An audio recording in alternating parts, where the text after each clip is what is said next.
Today's சமையல் கருப்பு உளுந்து இட்லி பொடி. வாங்க எப்படி செய்யலாம்னு பார்க்கலாம்.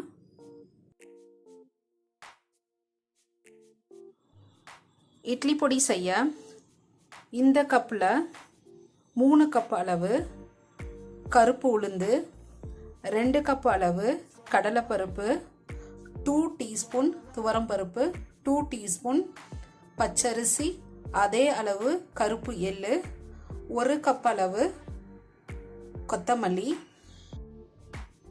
1/2 டீஸ்பூன் அளவு மிளகு சீரகம், 1/2 டீஸ்பூன் அளவு பெருங்காய பொடி எடுத்துக்கலாம். பூண்டு தோலோட 1 கைப்பிடி அளவு கருவேப்பிலை, மிளகாவும் உப்பும் தேவைக்கு ஏற்றவாறு எடுத்துக்கலாம். இது எல்லாத்தையும் வறுத்து அரைச்சி எடுத்தால் நமக்கு இட்லி பொடி ரெடி ஆயிரும்.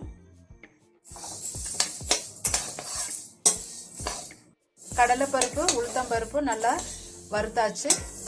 ரிமைனிங் திங்ஸையும் வறுத்து எடுத்துக்கலாம். பருப்பு, பச்சரிசி, எள்ளு இதெல்லாம் வறுத்து எடுத்துக்கலாம்.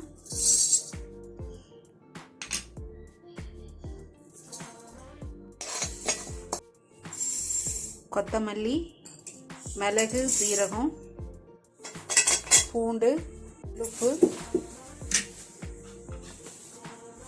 மிளகாய், வெங்காய பொடி,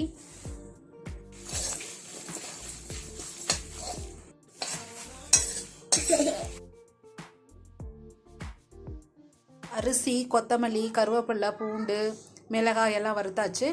இப்போ இதையும் மிக்ஸ் பண்ணி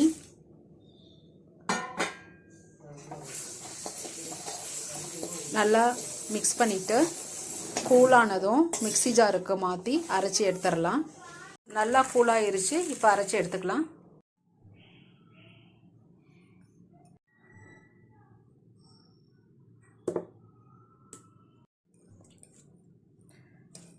டேஸ்டியான இட்லி பொடி ரெடி ஆயிருச்சு. தேங்க்ஸ் ஃபார் வாட்சிங்.